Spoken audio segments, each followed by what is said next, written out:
Hi, I'm Mrs. Langless, the art teacher here at Ridgeview, and I'm going to be reading Chapter 6. It's called Barty. "What is that?" bellowed Leon Watson. "An owlet," Borden said, easing Barty onto the kitchen table. He fell out of his nest. The bird, now dry and fluffy, looked up at Leon, his huge, mysterious eyes seeking the father's dark eyes in a bearded face. "Shoot him," Leon said. "He hasn't got any spots, does he?" "No." "So he's not a spotty. He's a barred owl." "So what? Shoot him anyway." Leon was still in his pajamas, although it was nearly dinner time. Ever since he had been out of work, he had let himself go. His hair was stringy and in need of shampooing. His beard was untrimmed. He looked like an unmade bed, but he didn't care. "What are you going to do with him?" he growled. "Feed him until he can fly, and then take him back to the mountain and let him go." "Shoot him." "No," said Borden. "He's not a spotted owl. I only shoot spotted owls." He stood silently looking at the fearless little owlet with the large, soulful eyes. "I think," he said slowly, "that we should raise him and show the owl lovers that we don't hate all owls, just spotted owls." "But we do," roared Leon, the veins in his thick neck swelling as he spoke. "Shoot him." He was not in a good mood. Last night, Captain Ryan had come to the house in extreme embarrassment and handed him a warrant for his arrest. "Am I going to jail?" Leon asked, aghast. "No," the officer had said. "I have to give you this. You can either come before the judge and tell him your story and hope he lowers the fine, or pay the $50 and just be done with it." $50, Leon had boomed. "I'll talk to the judge." The elfin owlet sitting on the table was a reminder of all his troubles, and Leon's ire was aroused. "Shoot him," he repeated. "No, I only shoot spotted owls," Borden said again. "This is not a spotted owl. Besides, he likes me." The bird shook his feathers, and bits of down floated into the air. He bobbed his round head up, then down, and fluttered his stubby wings, all the while looking up at Leon. "What's the matter with him?" Leon asked. "He's hungry," said Borden. "What are you going to feed him?" "Chicken, I guess. He's a meat eater." "Chicken?" roared Leon. "That's too expensive. Feed him mice." "I don't have time to catch mice." "What do you mean you don't have time?" "Set mouse traps in the Riverside field up at the abandoned Russell farm, and snap.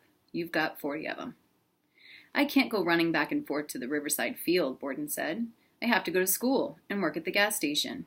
"Well, you're not going to feed him chicken." "Hamburger?" "No." The downy owlet, who had been standing on his feet all this time, sunk weakly to his heels. He fluttered his wings and opened his mouth. He called to Leon.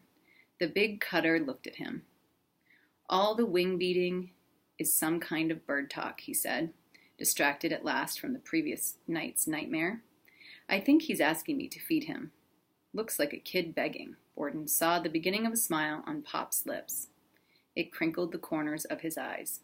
"Can I keep him?" he asked. "Can I, Pop?" "He's neat. I'll let him go when he can fly." The owlet blinked. "You know, Borden," Leon said, thinking aloud, "might not be a bad idea to be kind to a barred owl." He studied the little bird, who was still staring at him.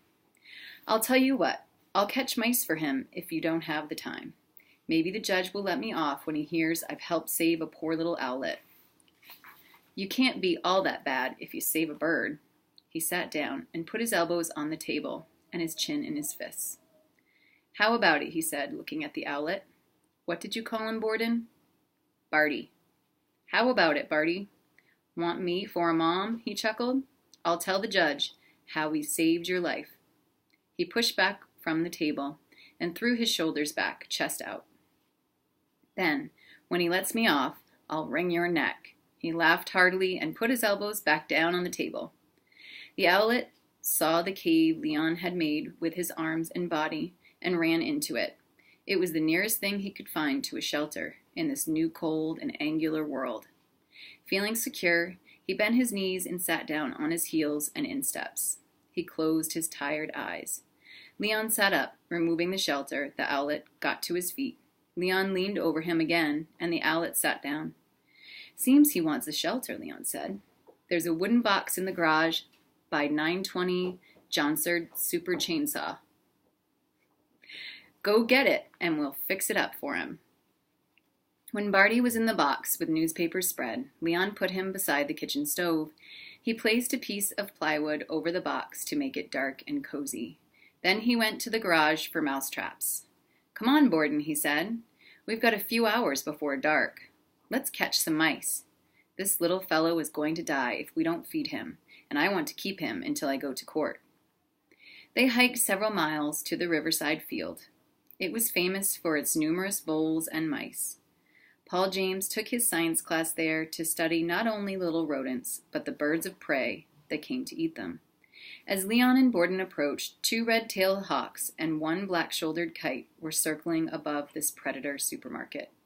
A northern harrier hawk sat on the fence post. Behind him, the river gleamed red in the sunset.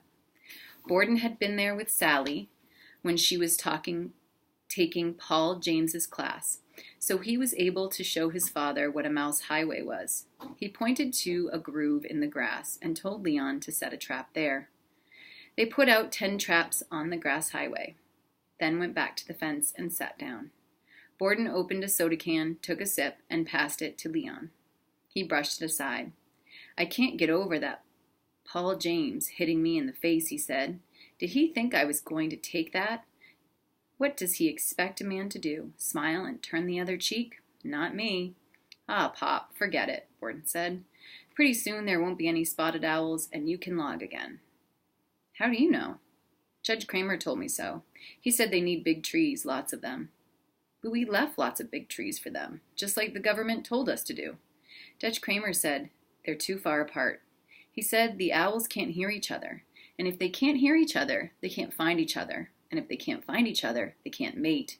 And if they can't mate, no more owls. So all we have to do is wait. That irks me, said Leon. We were told we were leaving plenty of big trees for the owls. He fell silent, leaned against the fence post, and watched the swallows dip gracefully over the river. An hour later, they had 2 mice.